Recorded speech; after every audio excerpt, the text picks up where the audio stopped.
When starting a business, there are so many things to consider. One of them is pricing. How do you price your products and services so that you're not making just money, but a profit, a sustainable profit? Today, Access Accelerator, Small Business Development Center, is joining us to help entrepreneurs understand how to price for profitability.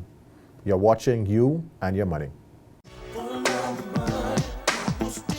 Tonight's You and Your Money is brought to you by Access Accelerator.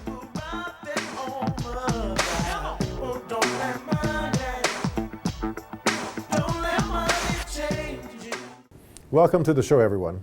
Today's guest co-host is Rolle, Head of Post-Funding at Access Accelerator, Small Business Development Center. Leo, it's a pleasure having you here on the show. Thank you, Javon. It's always a pleasure to be here. Last month, Felice Bethel was here, the Head of Advisory Services for Access Accelerator, Small Business Development Center. She talked about how access to capital is one of the reasons 45% of businesses fail within the first 5 years. How big of a role do you think poor pricing plays into the number of startups that fail? Well, Javon, I think pricing is one of the biggest Achilles heel of some businesses, but it's also one of the biggest triumphs of businesses.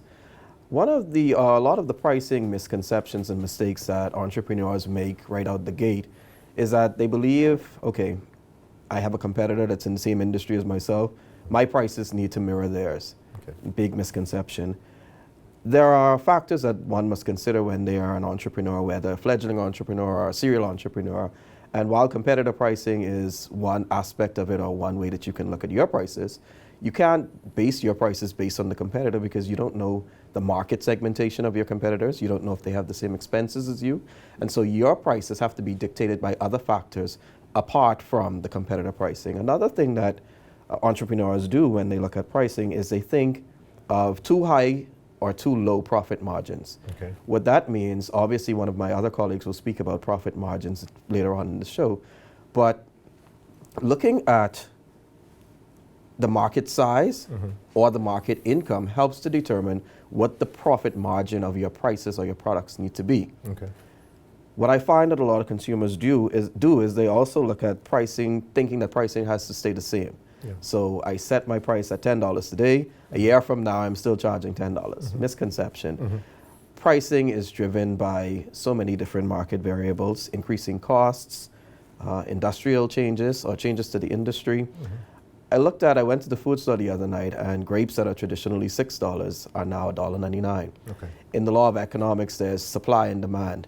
Sometimes there are gluts in the market, and sometimes there's scarcity in the market. These factors also dictate what the pricing should be. And so you can go into the store one day and the price is one cost. And while no consumer likes inflationary prices or pricing that fluctuates, they also appreciate the supply and demand that's going on in the market today. And you mentioned setting prices as one of the misconceptions. Why do you feel Bahamian businesses are afraid to adjust their pricing? Is it that they feel they're going to lose their clientele, or what are some of the reasons you think we set the price and wish to keep the price for the next 2, 3, 4 years? I think one of the biggest misconceptions that Bahamian businesses or entrepreneurs face is the fact that perhaps they price on a whim or they price right out the gate for what they think the price should be, but they don't look at the long-term effect. They don't look at all of the other variables. So my costs have gone up. Yeah. My costs have gone up, but my price still stays the same. They don't look at factors such as cost of goods sold. Yeah. They don't look at any other variables that determine the pricing. They don't actually think about what's going to come tomorrow. Okay. While I can appreciate that inflation happens, prices fluctuate, what consumers don't do or what entrepreneurs don't do is look at other variables that impact that cost, whereas they're able to ensure that their pricing is sustainable. Whereas I think sometimes they price themselves out of the market, or they price themselves under the market, and then you see that they fail. Yeah, yeah. Well, Leo, you mentioned the pricing. We're going to talk to your colleagues later on. I will say this. Some Bahamians always outprice themselves, but some refuse to take the discounts when they can offer more to the clients as well. Agreed. But and refuse to pivot when the time calls for it. Exactly. So we're going to take a break here and get into the meat of the conversation. This is You and Your Money. We'll be back. In the Bahamas, small business is big business. More than 90% of the businesses in the Bahamas are classified as micro, small, or medium-sized enterprises, or MSMEs. The Access Accelerator Small Business Development Center was created to serve them. We at the Access Accelerator offer a variety of services to our clients: business advisory services, training and entrepreneurial programming, mentorship and incubation, and advocacy. I was actually born into farming. My grandfather, who is 80 years old, he's a first-generation farmer. 3 generations later, I decided to go into farming.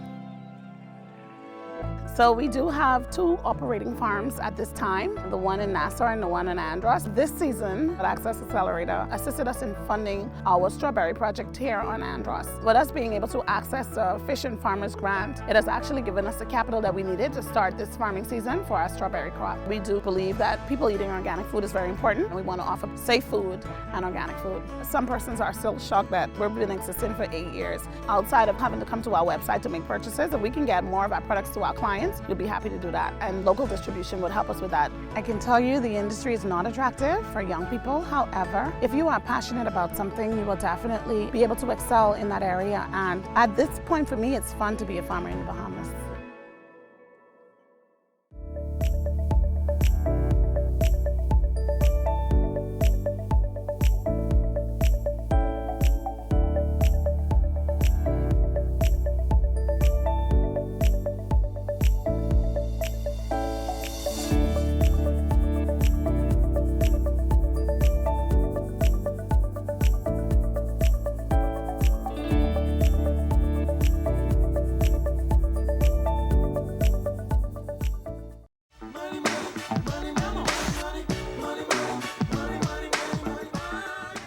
Welcome back to You and Your Money.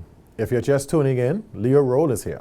He's our guest co-host today, and Leo is the head of post-funding at Access Accelerator Small Business Development Center, which offers access to capital and a number of services, including business advisory services. Today, Leo is here advising us on how to price products and services for profitability. Thank you, Javon. Before the break, I shared some common misconceptions and mistakes entrepreneurs make when pricing their products. Joining us now to talk about some factors or some pricing factors that need to be considered when entrepreneurs are pricing is head of pre-funding, Kenron Braynen. Welcome to the show, Kenron. Good morning, Javon. Thank you for having me. Thank you for coming, Kenron. Let's talk a little bit about direct costs.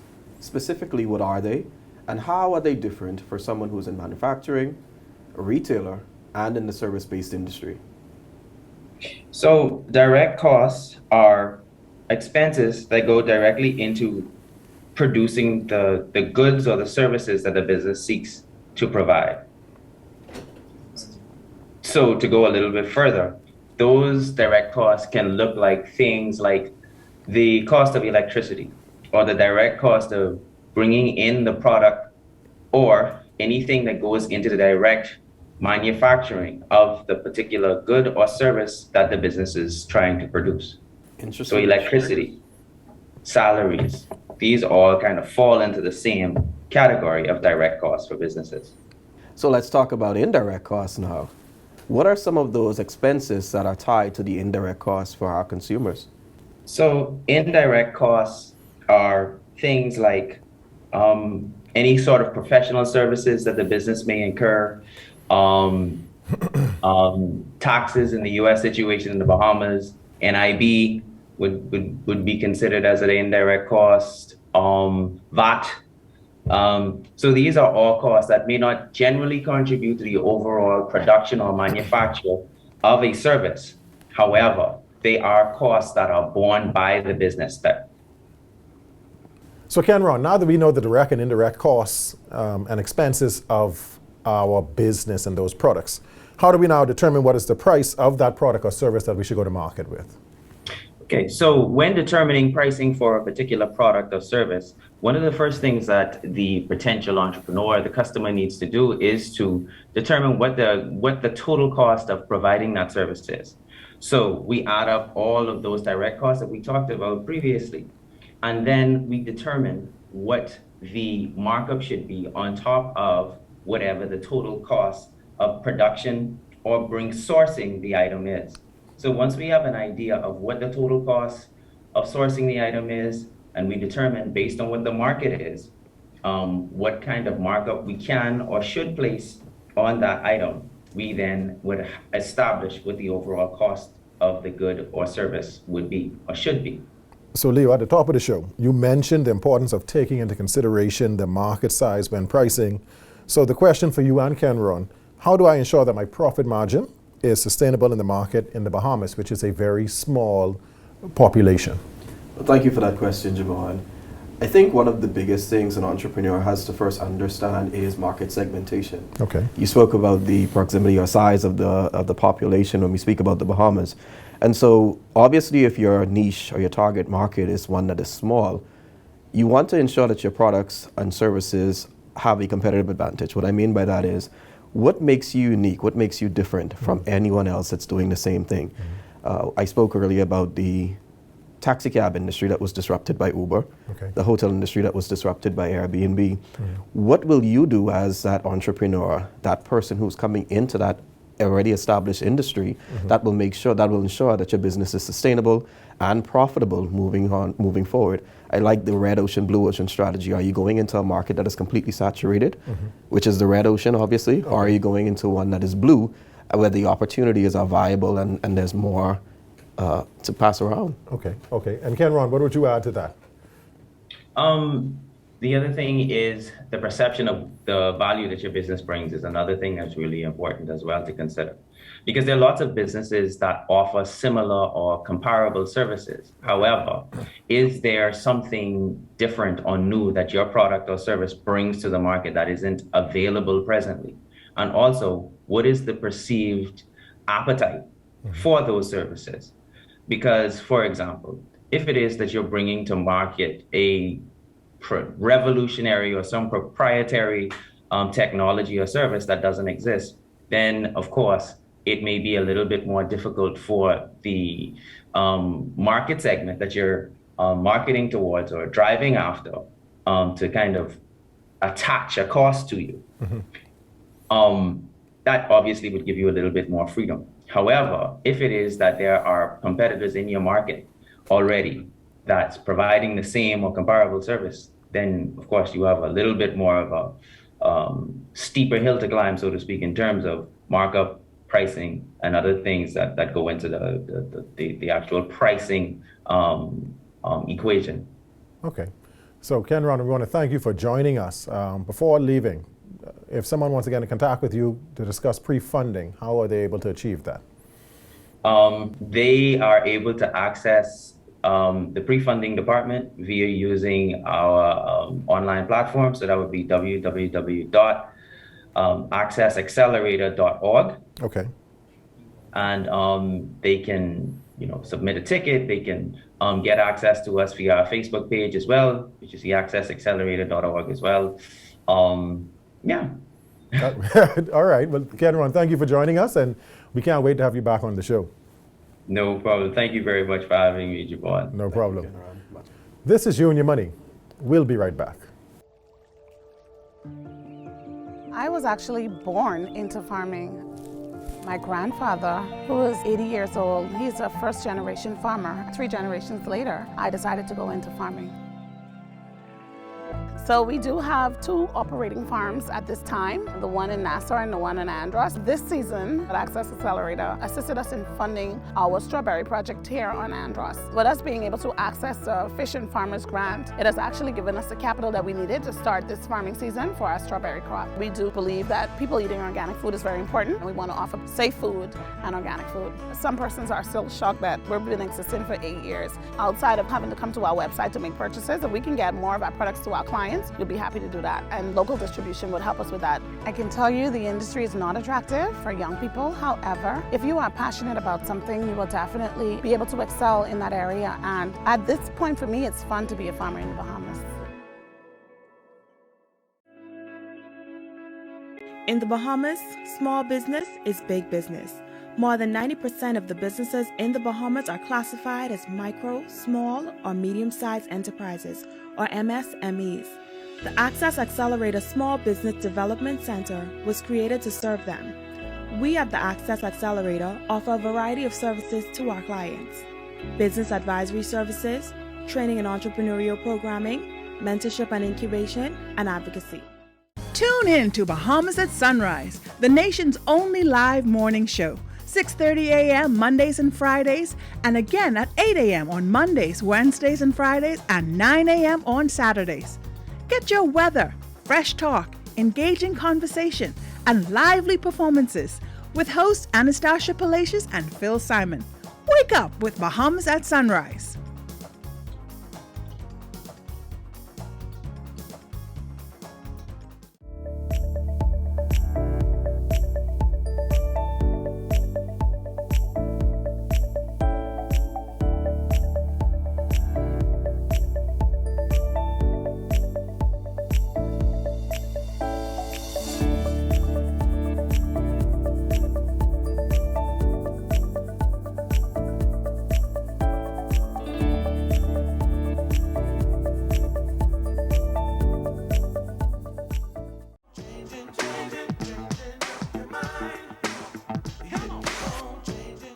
Welcome back to You and Your Money. If you're just tuning in, Leo Rolle is here. He's our guest co-host today, and Leo is the head of post-funding at Access Accelerator Small Business Development Center. Leo, who do we have coming up next? Well, Javon, up next we have Alicia Murphy, business analyst in our funding department. Those same costs, indirect and direct, that Kenron spoke about earlier, Alicia will now tell us how do we go about ensuring that our entrepreneurs are able to reduce those indirect and direct costs to make sure that their profit margins are greater. Alicia, thank you very much for joining us on this show. Thank you for having me. My pleasure. So, Alicia, earlier we spoke about direct and indirect costs. And Kenron so eloquently mentioned that direct costs are those costs directly associated with those products, whereas indirect costs, which are considered fixed costs, are all of the other additives like your rent, your utilities, that go into your producing of the product or ensuring that the product gets to market. What are some ways that our entrepreneurs can help to ensure that they reduce costs? Well, one very important and simple way to reduce costs, especially direct costs, is by budgeting. So what you would do when you're budgeting is to outline your monthly or annual expenses and revenue that's going to come in. And once you have a general understanding of how you want your business to perform month over month or annually, you measure that against actual performance.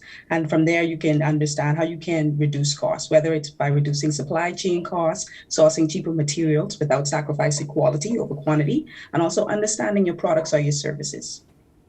Alicia, thank you for that response. So you spoke about streamlining, and a lot of our successful entrepreneurs today have streamlined their operations to ensure that they lower their operational costs. What are some strategies that you think they used? Well, an important thing when you're looking at streamlining your costs is to assess the market. So if you understand that the industry you're operating in and the way your competitors are operating, you can find some innovative ways to lower your operational costs. One way of doing this is simply by going paperless. Not only do you save money by not using printing services or purchasing paper, but you can reduce your labor costs. And you can also provide an ease of doing business by automating services and sending customers invoices electronically. Another way to reduce expenses is to look at your marketing mix. So for example, if you're selling products, you can look at the 4 Ps. That's place, product, promotion, and price. One example for place, maybe you want to find a location that has lower rent expense, and that can also improve your customer turnover or traffic. Another one, product, what you can do is you can find ways to reduce your operational costs by streamlining your supply chain costs, and that's looking at the product. For promotion, you can use non-traditional means of marketing, for example, social media, maybe a branded ambassador. We also see that clients around the Bahamas are using virtual billboards. So there's a lot of unique ways to reduce marketing expenses, which cover your operational costs. And another thing you could do, the final P, is price. You can look at attractive pricing to attract not only new customers, but to keep your current customers locked in. Alicia, let me ask this question. Other than the traditional cost plus pricing strategy that most businesses use, what are some of the other pricing strategies that businesses may use, and how should they be implemented for long-term profitability? Sure. I'll speak about a few different pricing strategies Okay. based on the nature of your business or maybe where you are time-wise for what you want to do. You can implement these strategies at different times. So one example is penetration pricing. So what this means is that you as a business, you may offer a new product or a current product at a lower price for a period of time. So for example, a bakery, they may be selling a new pastry flavor, maybe a guava flavored pastry. And what they want to do to attract some new customers or maybe generate some new sales is to have that price at a lower price than everything else on the menu. So that's just an example of penetration pricing. I'm sure we all visit different bakeries, and whenever someone has a sale, we want to get that cookie, that donut, whatever it may be. Yeah. So for value pricing, that's another example of a pricing strategy that you can use. And what this is a business. They charge a higher price for a service that they believe a customer will pay. Apple is a great example for this. They provide a quality product, but within the market, it's a standard cell phone or smartphone, but they provide value in what they do and the quality of their product. And it also provides some prestige to that brand as well. Okay. Another thing that's important when it comes to prestige or branding for a different business is premium pricing. So what this is that you set your price a little bit higher than your competitors. And not only that does it provide a perception of prestige, but it also gives the client a sort of preference. So for example, in the Bahamas, there's a lot of different auto service businesses. So they all have different pricing structures. They all have different services. But for the most part, if you want to get your car serviced, you have a lot of options for that. But some businesses, they have that prestige or that perceived perception of a higher quality where they can do some premium pricing. Okay. Right? All right. And the last example that we see a lot, that I know a lot of us, I wouldn't say we become victim to, but that it catches our eye, is psychological pricing. And what this means that the price that you see on the tag may be attracting you as a customer. So for example, instead of having something priced at $10, you may see the sticker price as $9.99. And instead of having something placed at $100, you may see it on sale for $95. So those strategic pricing strategies are something that a lot of businesses can use to increase clientele, to help market their business, and also to attract new customers. Okay. So how do you advise small businesses to offer these discounts as well as compete with larger retailers without jeopardizing their profitability?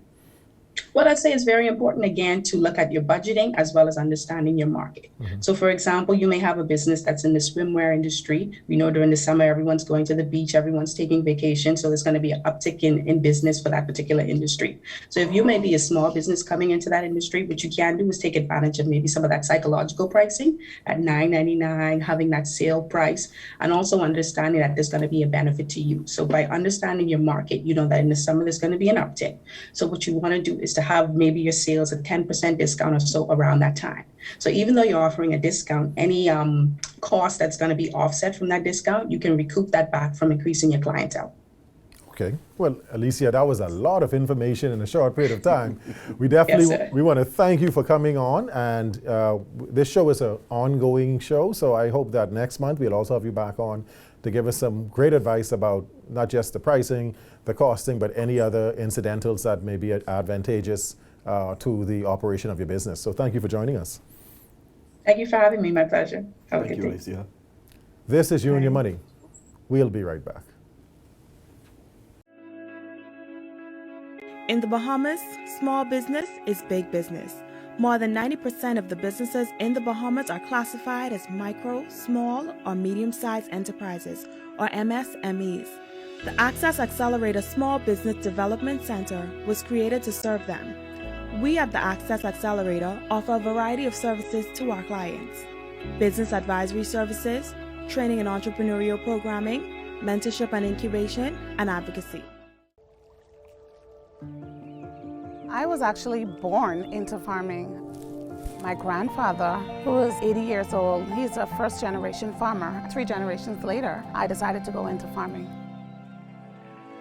So we do have 2 operating farms at this time, the one in Nassau and the one in Andros. This season, Access Accelerator assisted us in funding our strawberry project here on Andros. With us being able to access the Fish and Farmers Grant, it has actually given us the capital that we needed to start this farming season for our strawberry crop. We do believe that people eating organic food is very important, and we want to offer safe food and organic food. Some persons are still shocked that we've been existing for 8 years. Outside of having to come to our website to make purchases, and we can get more of our products to our clients, lines, we'd be happy to do that. And local distribution would help us with that. I can tell you the industry is not attractive for young people. However, if you are passionate about something, you will definitely be able to excel in that area. And at this point for me, it's fun to be a farmer in the Bahamas.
Welcome back to You and Your Money. I'm your host, Javon Butler, and I'm joined by co-host Mr. Leo Rolle, the head of post-funding at Access Accelerator Small Business Development Center.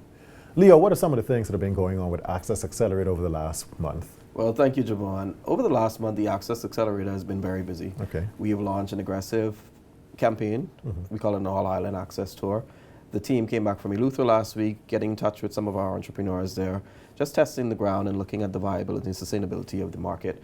Additionally, we've launched an aggressive campaign in terms of getting persons back to the table. The pandemic has caused, obviously, disruption around the whole world. And we ask persons who may have reached out to us before for funding to come back and see us. And they can do that in several ways. They can WhatsApp us at 359-0626. Okay. They can send a ticket to our help desk at spdcbahamas.com. They can go to our website, www.accessaccelerator.com, and they can sign up. Additionally, we have so many funding options that have just come at the table. We have the Royal Caribbean Cruise Line Initiative that is tailored towards persons in the tourism industry. We also have our flagship program that continues to operate, where we provide access to funding through our various funding partners to entrepreneurs, either budding or fledgling entrepreneurs or serial entrepreneurs looking to expand their business. Additionally, our chairman and deputy chairman, Lauren Basden and Ian Colebrook, have launched what we call a distress grant, and that's for persons who are funded by the SPDC, but given the pandemic and other nuances or circumstances, they find themselves in distress, and so they can come to us and access up to $25,000 grant funding. Okay. And of course, there's an approval process, as with anything else. Yeah. But we've been extremely busy, Javon, and I think it's only going to get better. So just take a second look at Access Accelerator. Leo, I want to thank yourself, Alicia, and Kenron for coming on the show. It was a very exciting show, and we can't wait to get you back in here next month, you and your team, to determine what else is going on with Access Accelerator. Definitely, Javon. The team is small, but we are mighty. Again, I want to give those contacts. They can reach us. They can WhatsApp us at 359-0626, or they can send a help desk ticket at helpdesk@spdcbahamas.com, or they can go to our website, www.accessaccelerator.org, and they can sign up, and we'll be able to reach out to them. Great. This has been You and Your Money. Thank you for joining us. God bless. Tonight's You and Your Money was brought to you by Access Accelerator.